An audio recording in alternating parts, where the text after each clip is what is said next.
இந்த தொப்புளத்தான் காட்டுறீங்க எதுக்கு? அந்த பாட்டு போட்ட உடனே அப்படியே சவுண்ட் கேட்கும் அப்படின்னு கேட்கும். இதெல்லாம் தூக்கி இப்படி ஏத்தி கட்டி நீங்க வாட்டுக்கு சைலண்டா நின்றுவீங்க. என்ன பண்றது, நான் என்ன பண்ணாலும் எடுத்து வீடியோ போட்டுருவானுங்க. ட்ரெஸ் மாத்தும் போது இந்த பசங்க தான் இந்த குடிச்ச போதில் இந்த போன் எடுத்துட்டு வீடியோ பண்றது, எட்டி பாக்குறது, ஆமா எட்டி பாக்குறது, வீடியோ பண்றது, இதெல்லாம் நிறைய பண்ணிருக்காங்க. ட்ரெஸ் மாத்திட்டு இருப்போம், ஃபங்க்ஷன் அங்க நடக்குது, ஸ்டேஜ் அங்க இருக்கு, ட்ரெஸ்ஸிங் ரூம் ஜூம் போட்டு வீடியோ எடுப்பாங்க.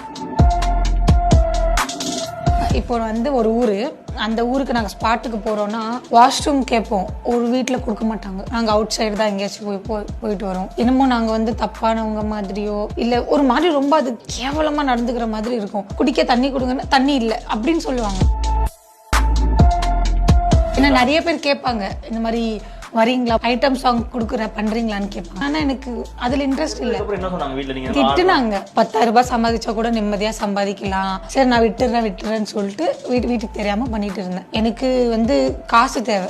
ஓப்பனா சொல்லணும்னா நான் 15-20 பாட்டுக்கு ஆடிட்டு இருந்தேன். அப்போ 2024ல 2 ஆக்சிடென்ட் ஆச்சு. ஒரு ஆக்சிடென்ட்ல வந்து இந்த மாதிரி ரத்த காயம், 2வது ஆக்சிடென்ட்ல ஸ்பைனல் கார்டில் அடிபட்டுருச்சு. எங்க டாக்டர் வந்து டான்ஸ் ஆடக்கூடாது